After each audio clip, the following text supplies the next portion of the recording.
6,000 8,000 వేయడానికి కారణం ఏంటంటే వాళ్ళకి స్కాలర్షిప్ వస్తే, స్కాలర్షిప్ వచ్చే వాళ్ళకి ఆ మిగతా డబ్బులు ఇప్పుడు వీళ్ళు 20,000 15,000 కదా, వాళ్ళకి 5,000 6,000 స్కాలర్షిప్ వస్తుంది అనుకోండి, 10,000 వస్తుంది అనుకోండి, 5,000 వేసారని, 8,000 వస్తుందంటే ఆ మేర తగ్గించారు అన్నటువంటి చెప్తున్నారు అక్కడ. అదే ఆ మొక్కలు చెప్పాల్సింది ఎవరు? అధికార పార్టీ చెప్పాలి, ప్రభుత్వం. అది ఫెయిల్యూర్ వాళ్ళది. అదే సందర్భంలో మా హయాంలో ఇట్లు ఇచ్చాము, దాంతో సంబంధం లేకుండా ఇచ్చామని వీళ్ళ దగ్గర ఏమైనా ఫిగర్ ఉందా?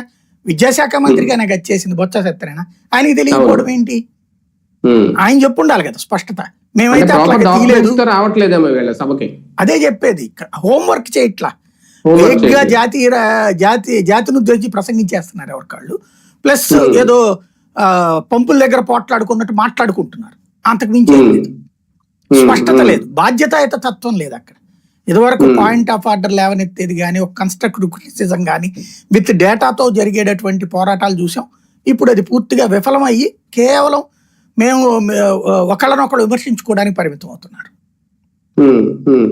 సరే, ఇదంటే ఓకే, మొదటి సంవత్సరం వదిలేశారు, సెకండ్ రెండో ఏడాది ఇచ్చారు అనేది అన్ని విషయాల్లో కూడా అలాగే జరిగింది. రైతుల గురించి కూడా అదే ప్రస్తావన వచ్చింది, దాని గురించి కూడా మాట్లాడాలి. ఫీజు రియంబర్స్మెంట్ విషయంలో అయితే మొత్తం కంప్లీట్ అసలు పట్టించుకోవట్లేదు కదా సార్, దాని గురించి ఎందుకు అధికార పక్షం ఫెయిల్యూర్ ని సరిగ్గా ఎత్తి చూపించలేదు?